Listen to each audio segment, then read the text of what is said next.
So basically, what is SSRF?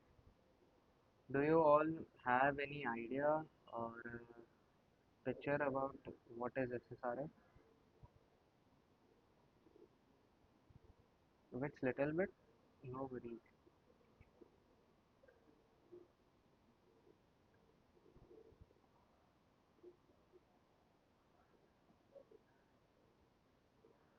So basically, I will explain it. What is SSRF? SSRF is a server-side request forgery where a user makes a request and the request is executed by the backend server. It is called server-side request forgery. In layman terms, there is an input field and you entered a evil URL or a malicious URL and the server processes it and makes a call on behalf of you is called SSRF.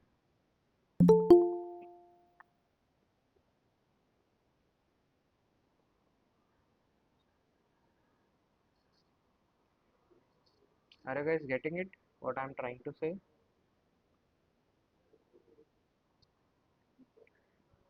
So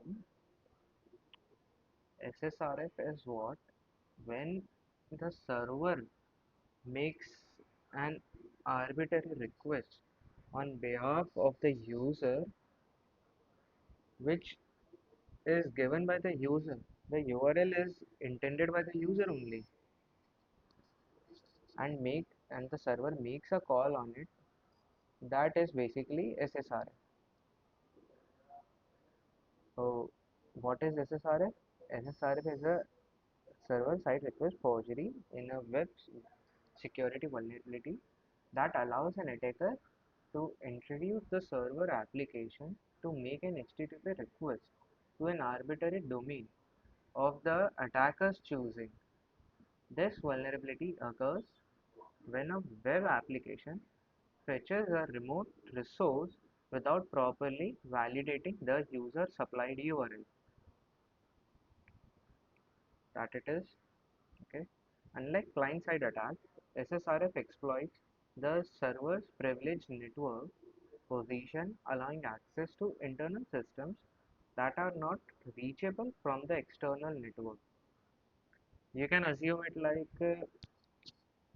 there is a backend server, like there is a database. Okay, in the let me draw with a diagram. Okay, so understand it like this is DB database. Okay, and this is an attacker,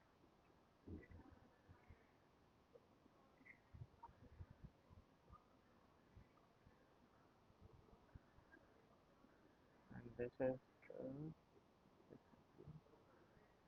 the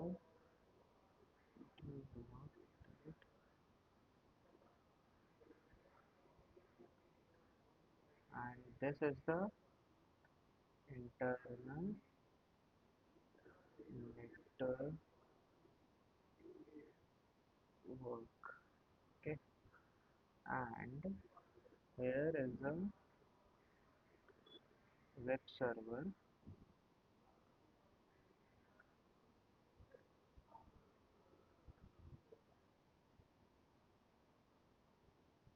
Okay, so assume that this DB is using 192.168.0. Assume 50. Okay, and this server has a 10.10.15.10 and 192.168.0.10. This server has basically two IP, one for the external request and one for the internal request. Okay. This request is for this and this request is basically for this. Okay. This IP is request for this. Okay, and multiple services in an internal network. So basically, a user tried to access this web server by, oh my bad, I have to point this here and this is the, okay,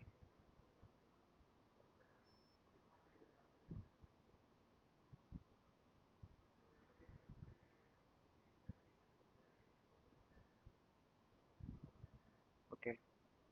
So basically, if attacker access this web server's IP 10.10.15.10, this is basically the web server IP, public IP. Okay, and he checked that the web server or the website is vulnerable to SSRF. So what he can do, he can request an internal network service to get access or fetch data. So basically the attacker will what will do, he or she will make the request. He or she first check that what other services are running in this internal network.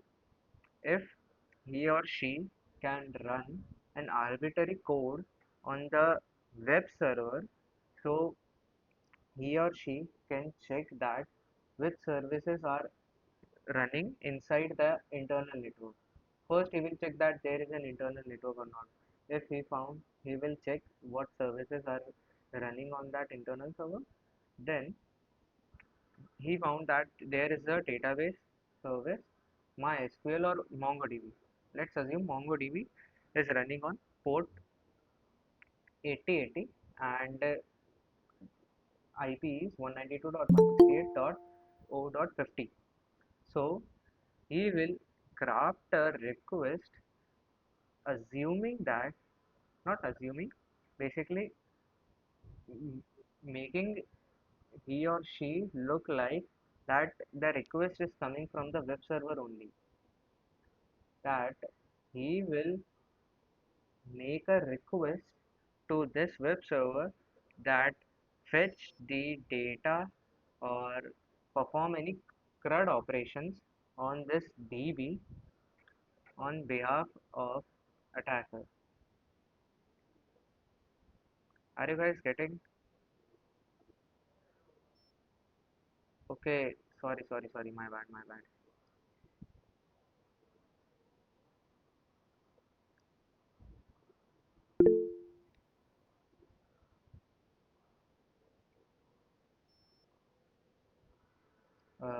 Are you able to see the diagram now?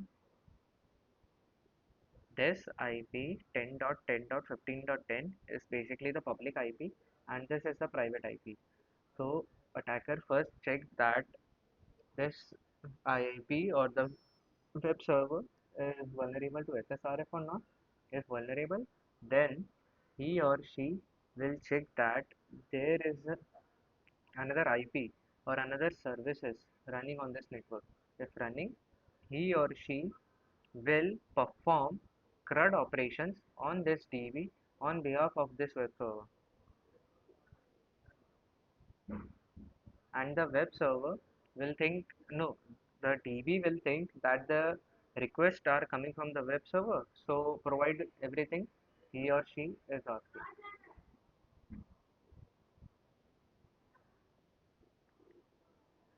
Are you getting it?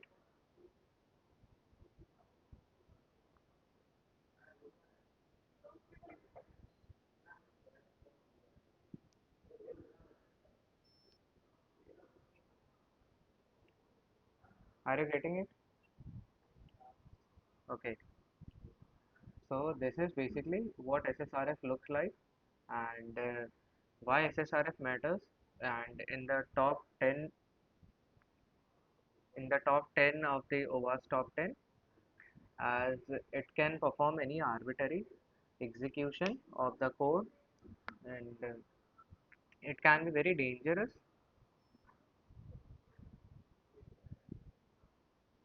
understand and now the understanding of the basic concepts. This is basically the theory part. I'll provide the PDF. You can just go through it. Okay, this is important. Types of SSRF. Like other type of attack, there is basic SSRF, blind SSRF, and this is very important. Cloud SSRF. Uh, Not today. Tomorrow we will try to solve a lab SSRF which is in a cloud environment. I have told you that Pond Labs that we will find an AWS machine which is vulnerable to SSRF and we will try to solve it, and it's free so everybody can perform that. Okay, and this is just like that. See, attack scenarios and cloud exploitation. Localhost access that if the website is vulnerable to SSRF, then local he or she gets a localhost access to the internal service running on the loopback interfaces. Okay, can expose admin panels, databases, and all. And we can do a port scanning and different types of tool we can combine and use with it.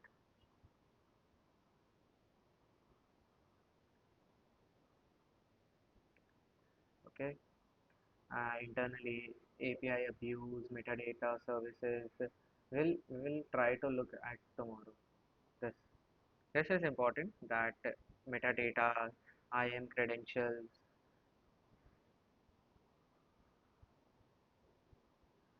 Okay,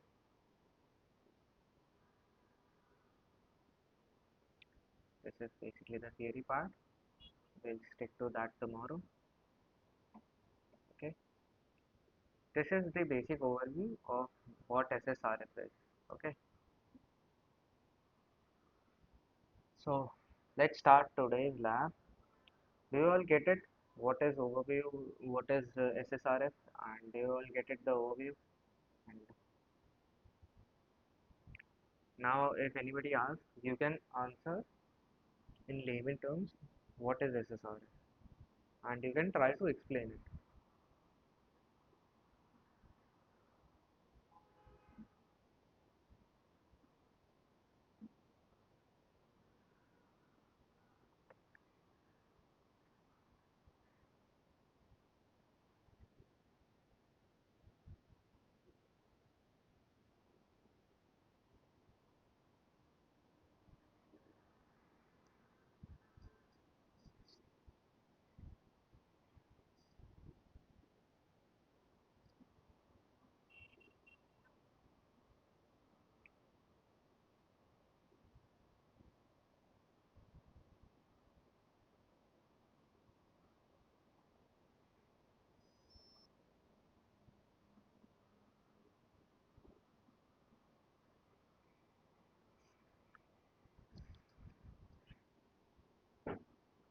I just wanted to ask that have you all solved the XSS labs?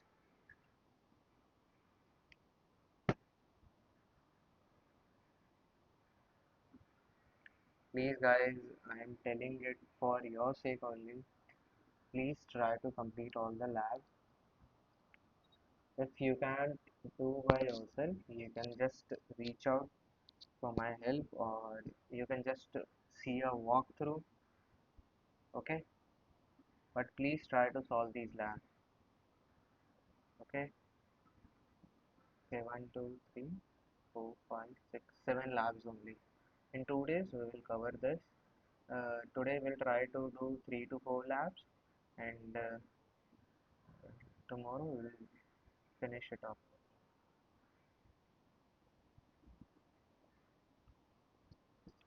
Okay, this is the basic SSRF lab against the local server. This lab, okay. This lab has a stock check feature which fetches the data from an internal system. To solve the lab, change the stock check URL to access the admin's interface at this localhost.admin and delete the user. Okay, it's a very easy lab. This will give you an overview at in real life practical scenarios how we can solve this. Let me just change the theme.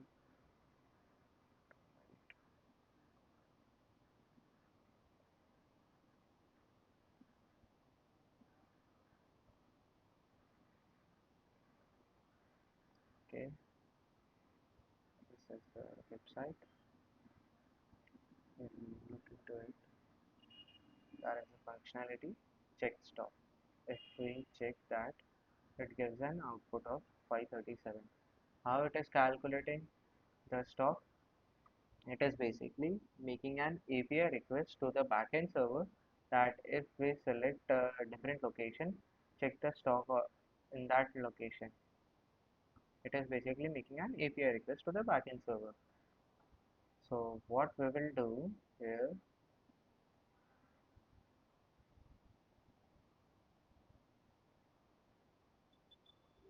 here is our request.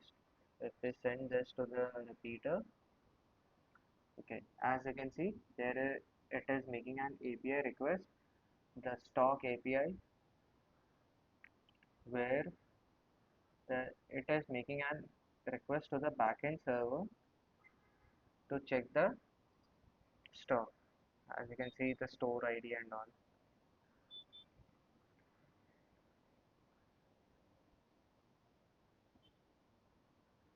Okay. Can anybody tell me how to solve this lab? Sorry, what partially completed? Okay, you are talking about the labs. Okay, please try to solve these labs by side, or if not available, the laptop or PC is not available, please try to solve it in the same day itself only. Okay. Can you all give me an idea or suggestion that how to solve this lab? This is very basic and easy lab. As you can see, this is the request.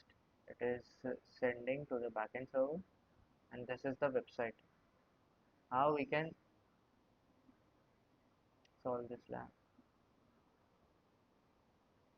I am waiting for the answers.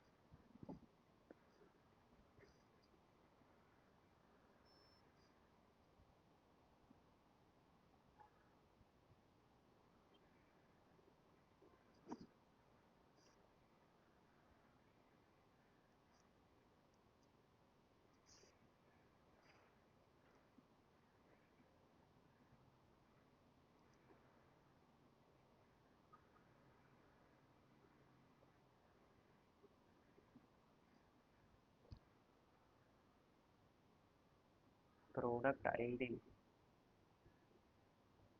Where is the product ID in that? Okay, you are telling me to change here. What I have to write here?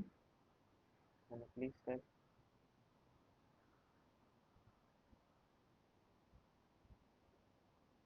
Is that possible?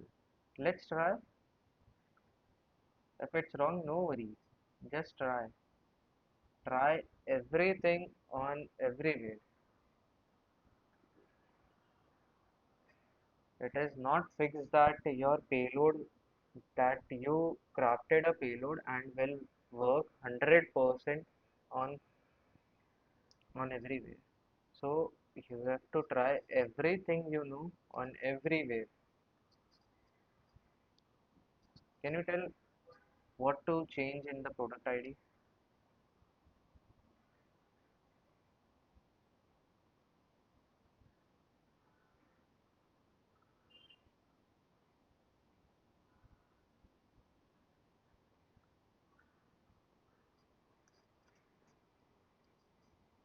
Please try to answer.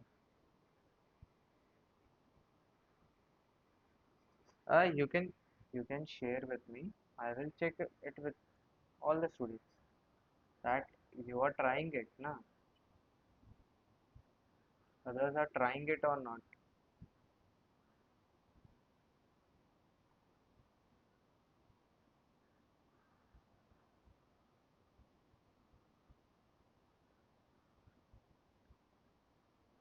Okay, no worries. I will try to explain this, what is going on this lab and what to do. So basically, this is an basic SSRF lab where this is a website and it has a functionality to check the stock on this locations.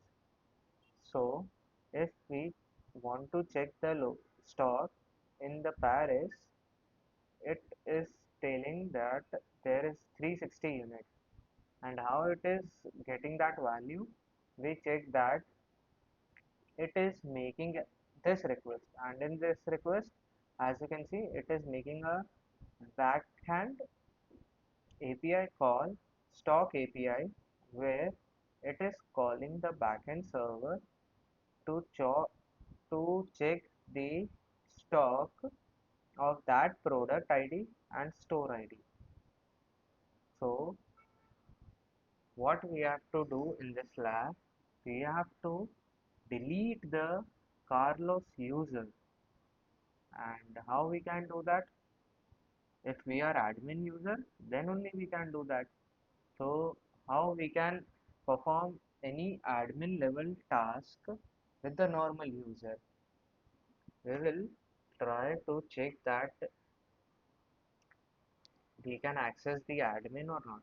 So as you can see, admin interface only available if logged in as an administrator or if requested from loopback.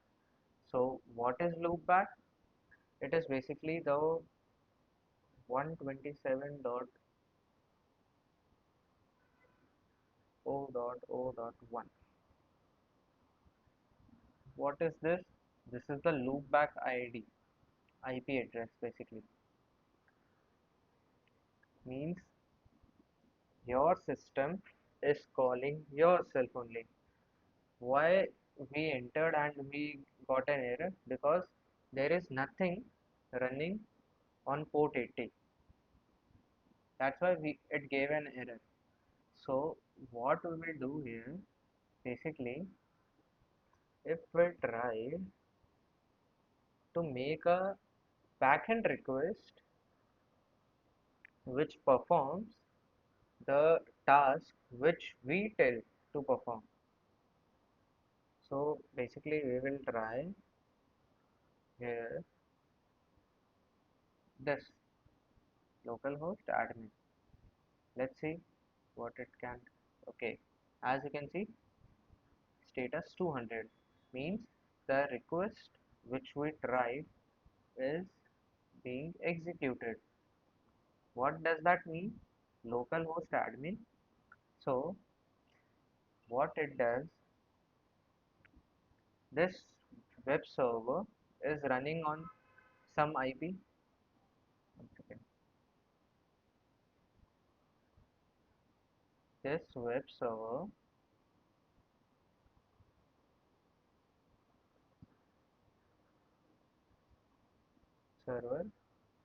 this is a web server and it is running on IP, let's say public IP is 192.168.0.10.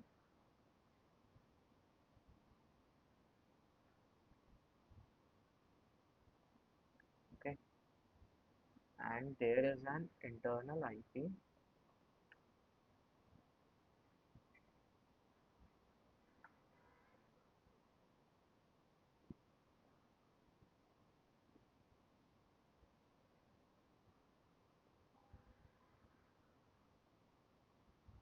Okay, there is a web server which is running on this, and it is running on port number 80. Okay, so what we want, let's remove this private IP thing. This web server is running on this IP 192.168.10.0.10 and port number 80. So if the user is making a request, the request is going on this port and this IP. So what we did is we told that the request is coming from the local host. So basically, what is local host? Local host, local host is the system itself. Local host is the system itself containing the IP 127.0.0.1. If you know networking and basic concepts of networking and all, you know what is localhost and what it is IP and all.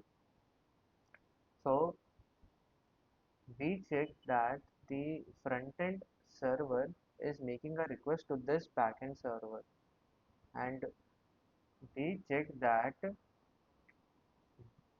we can change the backend IP to localhost, telling that the request is coming from this system only. So basically, what I'm trying to say is, think it of, we made a request to the backend server to check the stock. So this server is calling itself and checking that there is a functionality in the check stock, and if there, return the value, it returns the value to the front end server. Okay, so what we did, we told the front end server that the request is coming from the local host. And what is local host? The server itself only, which is running locally on the system.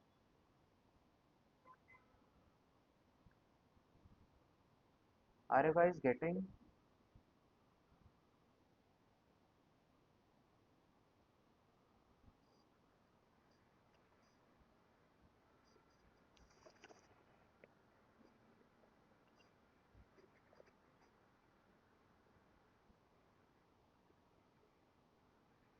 Please answer, guys.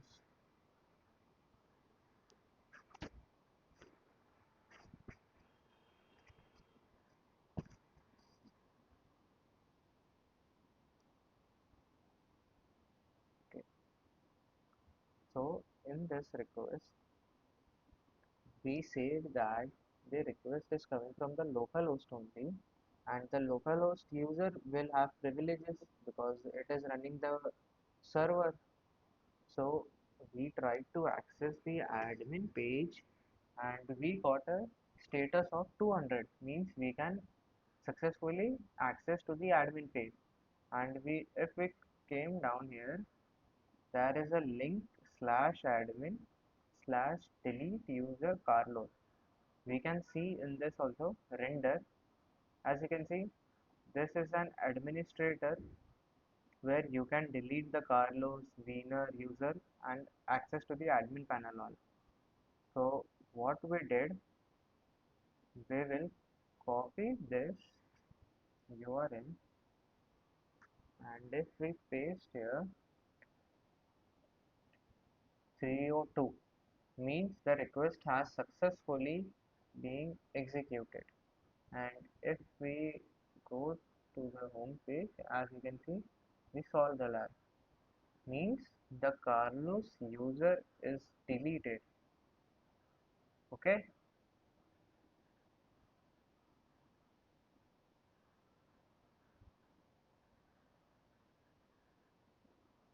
did you all get it? How we solved it?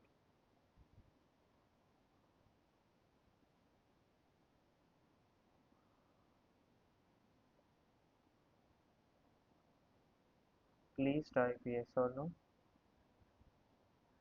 So we can move further, or should I repeat it?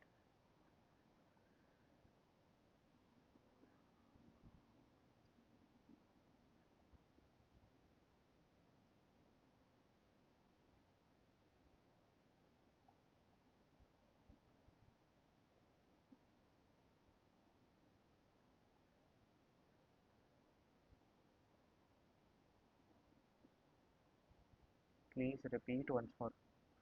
Okay, let me explain this.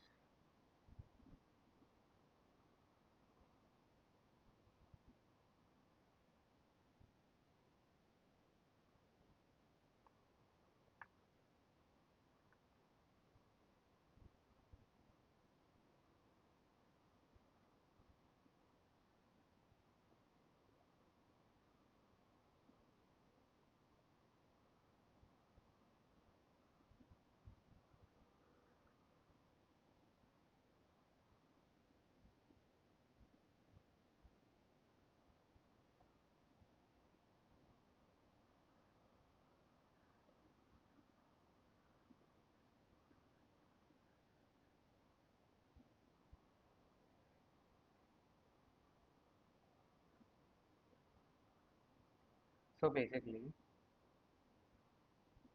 this is what is happening in this. There is a user and it is making a request to the front-end server to check the to get the stock,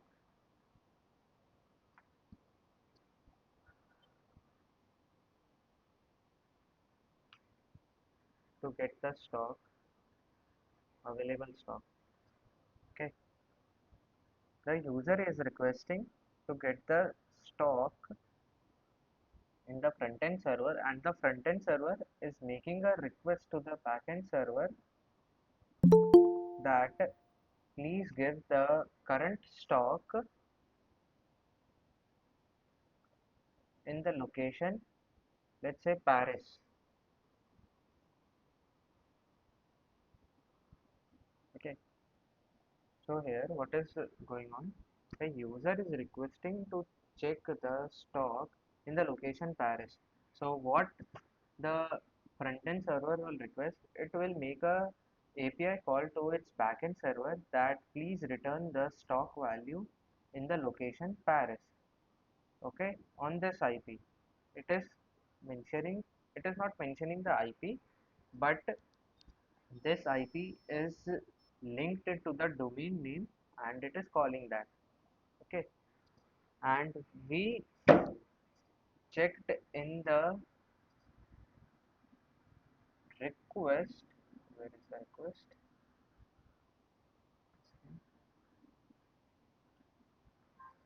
Stock.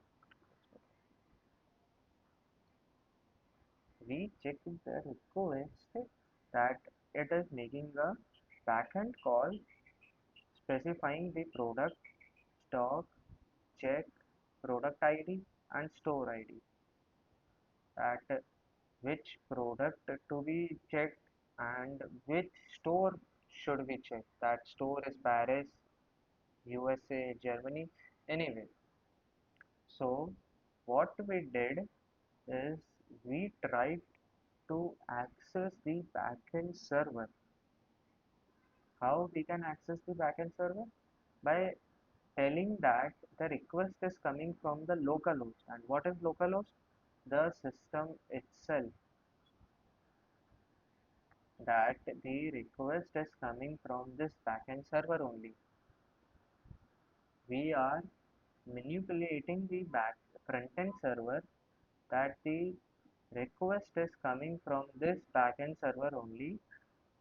So what we did, we tried to manipulate the request which the front-end server was sending to backend server for checking the stock by HTTPS localhost. Sorry for my handwriting, bad handwriting. But what is localhost? Localhost is the backend server which is running.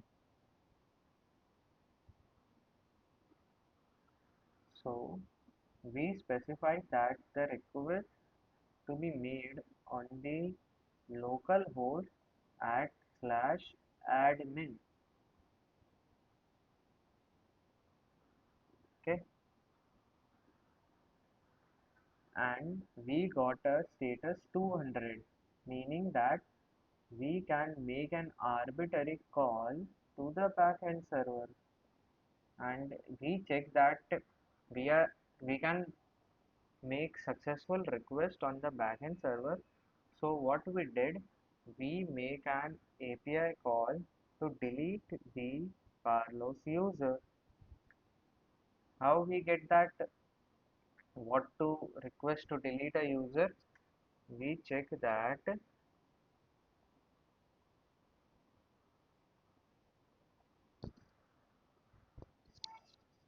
let's say the website is up. Okay, the lab is closed, no worries. But in the request we made in this, we got an output where we checked that there is a delete URL where we can delete the user. So we made a request to delete the Carlos user. We are not authenticated to the admin level, or we are not authenticated to the front end level or any user. Just we can request the backend server with the admin privileges by passing the arbitrary or the malicious URL, and it is executing that URL without input validation or sanitization.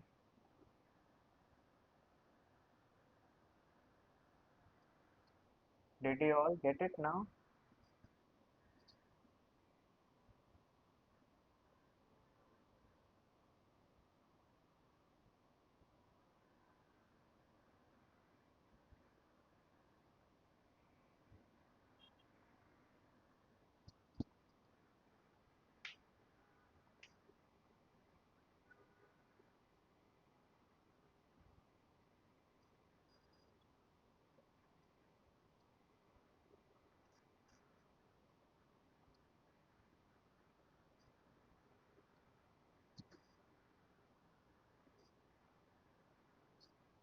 Okay. What about others? Did you all get it? And we move on to the next lab, or should I explain in another term?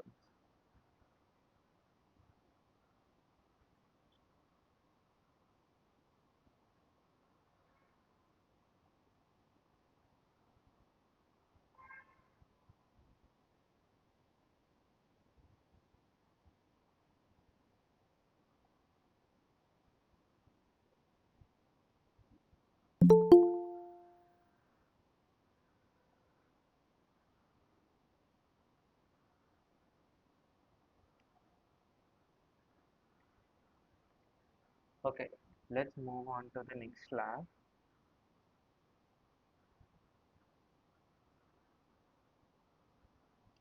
Okay, this is again the basic lab, basic SSRF against another backend system, where this lab has a check stop feature which fetches data from an internal system. Okay, to solve the lab, use the check stop functionality to scan the internal system on the port 8080. Okay, then delete the user.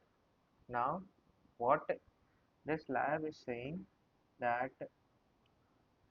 there is another system, okay, in this environment.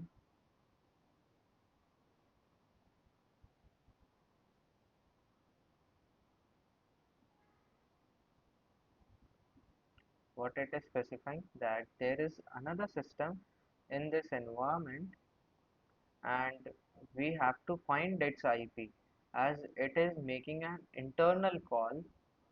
As you can see, it is making an internal call. Okay, so we have to find the IP first, which IP is assigned to that internal system, and we have to delete the Carlos user. In the first time, we have seen that in the server, let's assume this is the whole server, and there is some different functionality, like this is DB, database.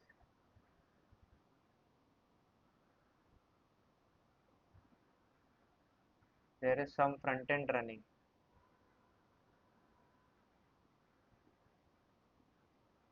Okay, there is some another feature functionality like storage or NATS database, NAT service is going on.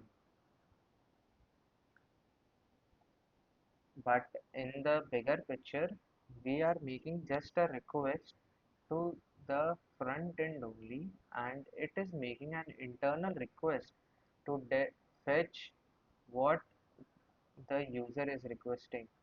Like it is requesting the backend server to get some data, then it is calling the DB, and DB is returning again the data to the backend server, and the backend return the response to the front end, and the front end responses the data to the user. This is the whole architecture, how it is working. Let's delete this all.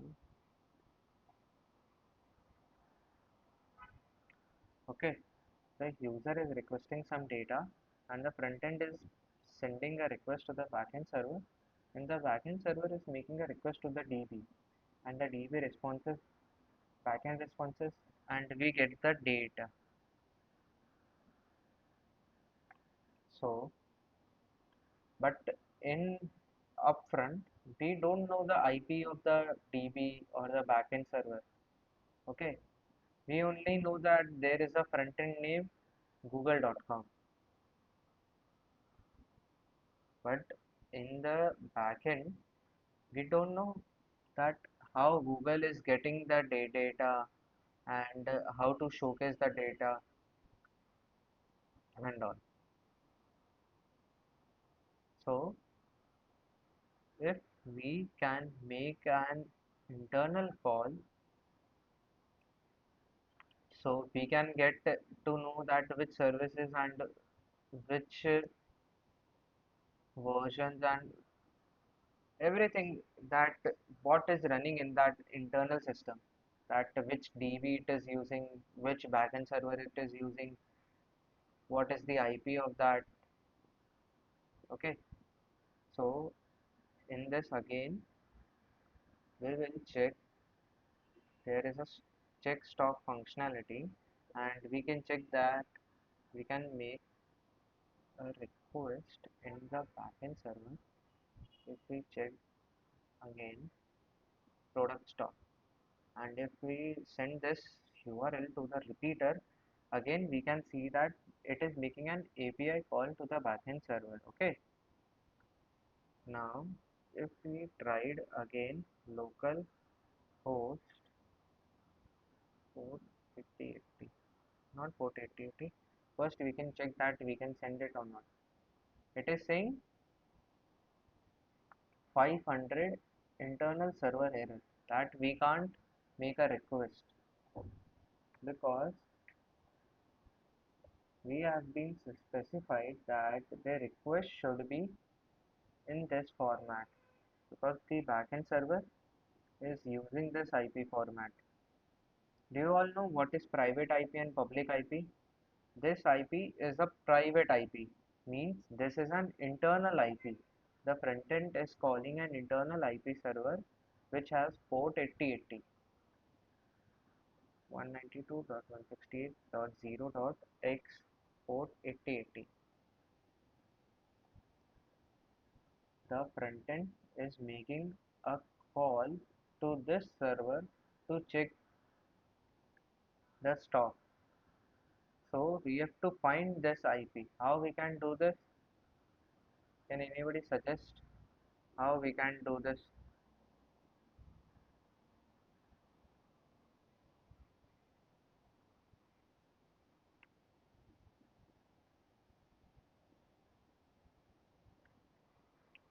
Can anybody suggest?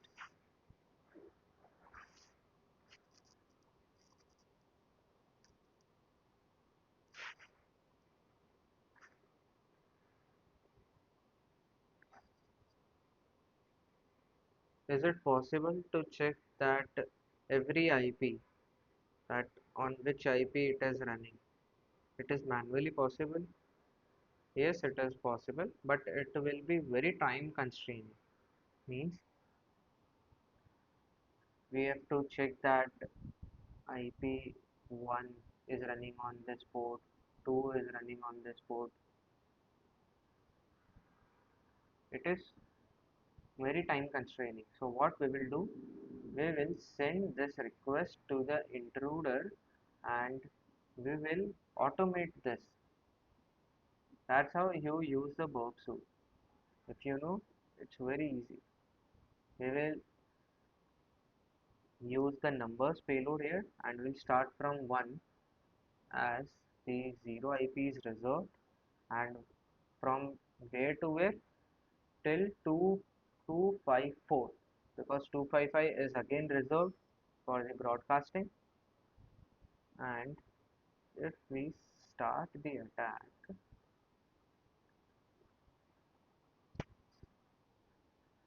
as you can see, every IP is getting 500 status code.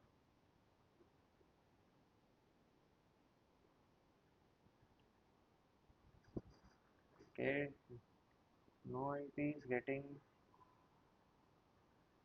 200 status code. Okay, let me check what we sent.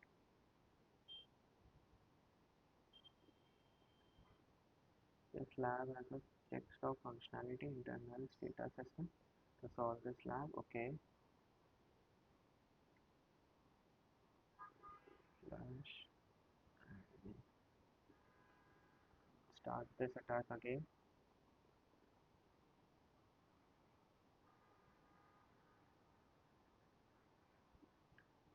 Let's see which IP is using backend, and as you can see 15 got an status 200, means the backend IP is 200.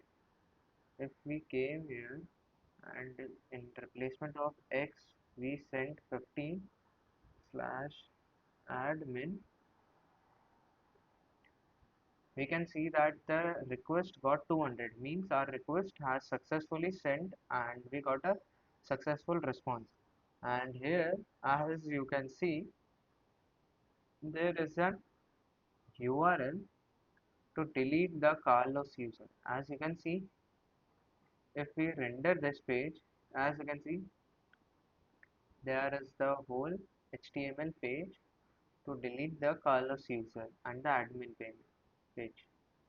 So what we will do here, we will make again this backend call, and if we send this, we got a 302. As you can see, it is executed correctly. And if we go to the lab is solved. So what we did in this lab is, first of all, we found that the front end is calling the backend server. Okay, let's just remove this DB part. It's a bit confusing to you all. Okay, so this backend server is being called by the front end server to check the stock functionality. So we found that this server is making a backend call, and in the lab hint we were given that the backend server is using a private IP there, but we don't know the exact IP. So what we did is we brute force the whole IP range, that whichever IP gave us 200 status code means that this IP is the backend server IP. So we got an output of 50, and we found out that the 192.0.50 port 8080 is running the backend server. So we are not authenticated to the administrator and all. We are just a normal user from the internet. But what we can do is make a request to the backend server telling that to delete the Carlos user. We are sending the request to the front end server on the basis of backend server, that specifying that the request is coming from the backend server, and delete the Carlos user. We are not authenticated to the website, or we are not authenticated to the server at all, but we can perform CRUD operations on the server. Do you all get it? How dangerous this can be? How we can exploit it more? Like, this is the backend server only. We can call our website like evil.com, and we shared we shared a JavaScript or reverse shell payload on this evil.com, and we tell the front-end server to make this URL call on the behalf of the backend server. So what it will do, the backend server will make a call to the evil.com on basis of the user which gave the request, and the output will came to the user.